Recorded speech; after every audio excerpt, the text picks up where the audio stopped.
ఇదొక good news, big breaking చూస్తా ఉన్నాం. తెలుగు తేజాలకు అర్జున అవార్డు, స్ప్రింటర్ జ్యోతి, పారా రన్నర్ దీప్తికి పురస్కారాలు, గుకేష్ మనుబకాలకు ప్రతిష్టాత్మక ఖేల్ రత్న, హాకీ కెప్టెన్ హర్మన్ ప్రీత్, పారా జంపర్ ప్రవీణ్ కు జాతీయ క్రీడా పురస్కారాలు ప్రకటించిన కేంద్రం. మొత్తం 32 మందికి అర్జున అవార్డులు. 17న ప్రదానం చేయనటువంటి రాష్ట్రపతి ముర్ము. దీప్తికి సీఎం రేవంత్ రెడ్డి అభినందనలు. తెలంగాణ పారా రన్నర్ దీప్తి జివాంజీ, ఏపీకి చెందిన స్ప్రింటర్ జ్యోతి ఎర్రాజ్లను దేశ రెండో అత్యున్నత క్రీడా పురస్కారం అర్జున వరించింది. చెస్ కింగ్ గుకేష్, పిస్టల్ రాణి మనుబకార్, హాకీ సారథి Harmanpreet Singh, para high jumper Praveen కుమార్లను కేఎల్ రత్న అవార్డును కేంద్రం ఎంపిక చేసింది అంటూ చూస్తా ఉన్నాం. నిజంగా మన తెలంగాణకు దొరికినటువంటి ఆనిముత్యంగా మనమైతే దీప్తి జివాంజలి అని చెప్పొచ్చు.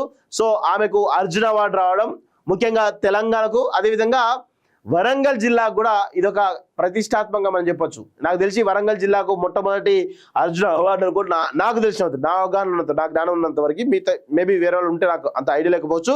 కానీ మొట్టమొదటి వరంగల్ జిల్లాకు మొట్టమొదటి అర్జున అవార్డు వచ్చింది మన దీప్తికి మాత్రమే. మనందరం కూడా ప్రౌడ్గా ఫీల్ కావాల్సిన అవసరం అయితే ఉంది.